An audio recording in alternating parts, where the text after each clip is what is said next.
a very hard boss, but not very intimidating for a final mission, I would say. But he's still pretty tough.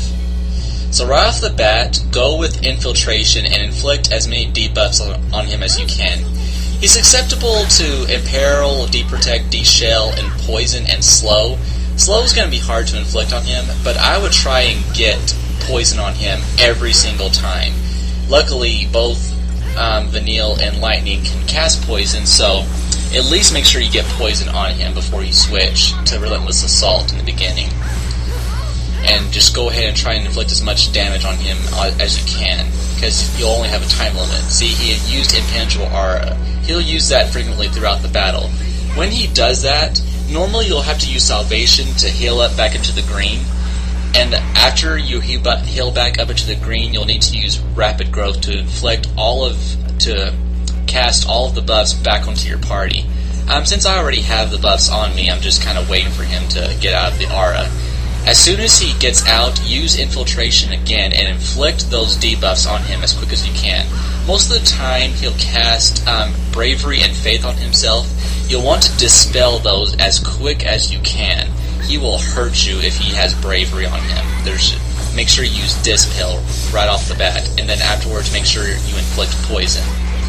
And that's generally the cycle of the battle. He'll use Impenetrable Aura, heal with Salvation, use Rapid Growth to cast buffs, and then when he comes out of it, use Infiltration to cast debuffs on him, and then use Relentless Assault or Diversity. But you'll want to stay quick on your toes when he uses his ultimate attack. It's called Wicked Whirl, and when that's coming, you'll need to Paradigm Shift to Tortoise. If your party's level is pretty high, you can still survive it, but Tortoise will massively reduce the damage. And you'll see it. I'll be able to demonstrate it here in a second. But that is the general cycle. Now, in the beginning, it's quite easy to inflict damage, but as his health wears down, you'll need to just stick with Diversity as your main paradigm, because his frequency of attacks will be just so quick that you'll need Vanille working as a medic the entire time. And that's why I made her the leader, because I felt more safe being able to control the healing. It's not really about trying to inflict damage, it's just about trying to survive and focus on your defense.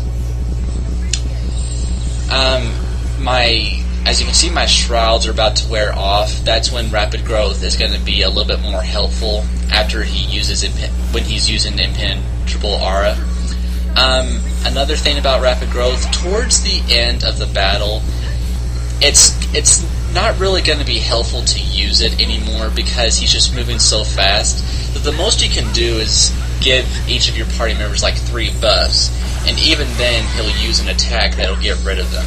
It's mostly just to give you some more insurance. Particularly your best buff is going to be Haste most of the time, and you'll need Haste on Vanille anyway so she can cast those healing spells as quick as she can.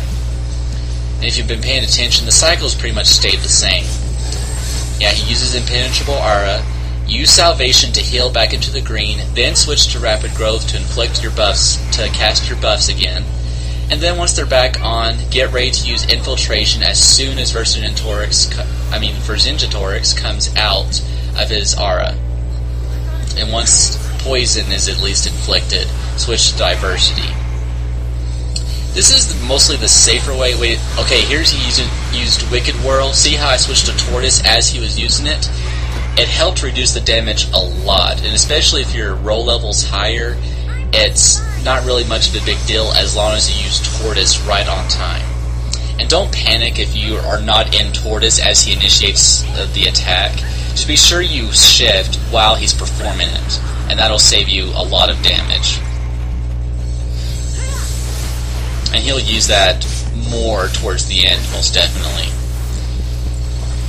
And you can notice that he's kind of evolving as the battle's going through. Basically, at the 30, 60, and 90% health mark, he'll sprout more wings, and he'll move a lot faster. The battle just gets exponentially harder towards the end. So you'll just, again, like I said, you'll just have to use Diversity towards the end. It's too risky to use Relentless Assault. Even by the halfway point, you shouldn't be using Relentless Assault. It's just too dangerous. You may be noticing my buffs are a lot more harder to cast just because he's moving too quick. It's almost impossible to get back all of them back on. I would say in this battle, inflicting debuffs on him is more important than casting buffs on your party members, especially being able to remove Bravery and Faith from him. If you're able to do that, his attacks are at least a little bit more tolerable. And he used Wicked Whirl again. You just gotta be quick and on your toes throughout this entire battle. That's really the key to surviving. Also, another thing towards the end of the battle, when he's using his attack pattern, you may just go ahead and have to go into Salvation if you feel like your party needs it. It's better being safe than sorry. You do have all the time in the world to fight this boss. You may notice that during an impenetrable aura, he'll heal himself, but that's only 1% of the damage you've inflicted so far. I mean, it's more powerful as the more damage he's sustained, but in long term, it's not really much of a big deal as long as you're able to cast the debuffs on him and use diversity throughout the battle.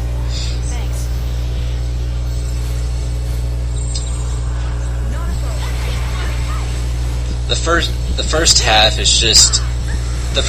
is challenging but not hard. The last half is when it gets really hard. The important debuff you can cast on him is Poison. That is going to be doing most of the work throughout this battle. Sure, your attacks help quite a lot, but if for any reason you just can't inflict damage on him, Poison is your next form of attack, while you're trying to protect your party using paradigms like Salvation and Rapid Growth.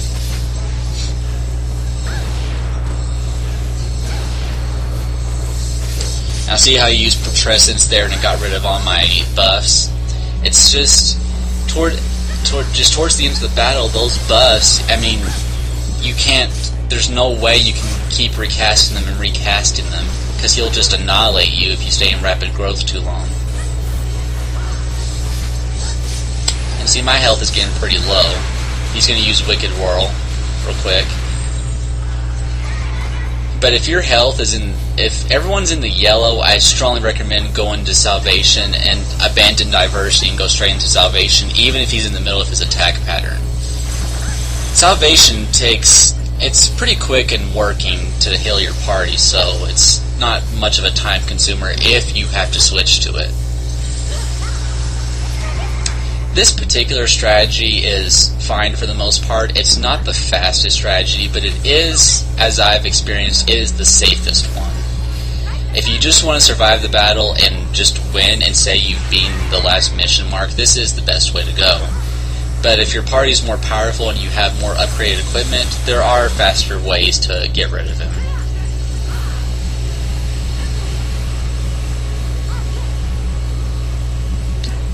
As you can see, I'm waiting for Poison to be inflicted. His health is getting down towards the end, so hopefully it won't be too long before I finish him.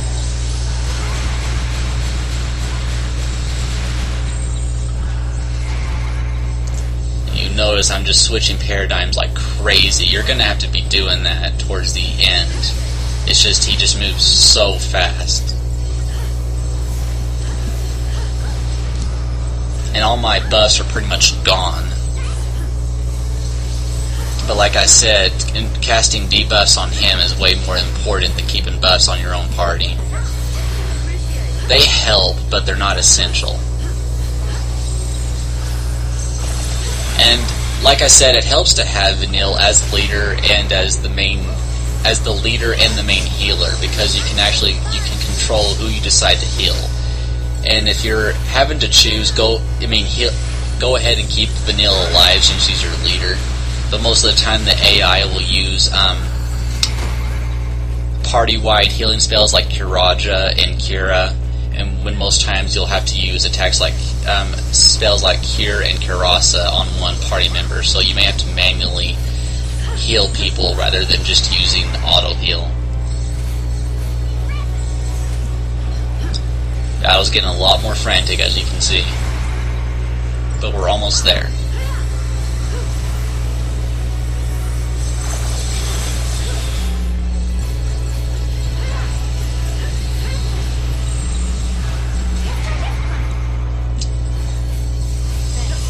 So we're rounding down towards the last minute or so. I'm going to quickly recap the strategy. He's going to start off with infiltration and cast debuffs on him, and then switch to diversity or relentless assault. When he goes into impenetrable aura, use salvation to heal yourself back into the green, and then cast rapid growth.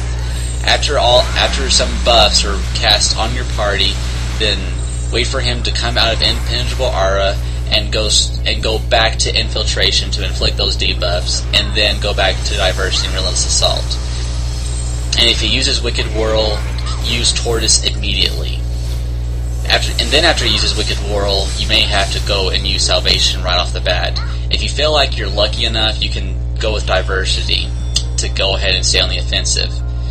And we got 4 stars for the battle. That's not bad, considering how I did last time. But I did not have the gold watch equipped. If I had it equipped, I probably would have most likely 5-starred the battle. It almost effectively doubles the amount of time, so it would have been no problem to get 5 stars if I had it equipped. So that is the mission mark. Again, if you need any help, rather than watching the whole video, I would just watch the quick references that were at the beginning of it. If you need more detail, then I would watch the battle, because as you can see, it was quite a lengthy battle. It took about 12 minutes, or between about 10 and 12 minutes, so not a very long optional boss considering the history of Final Fantasy anyway. So, if you've enjoyed this video, I hope you can continue to watch more of my videos, and stay tuned for more. Anyway,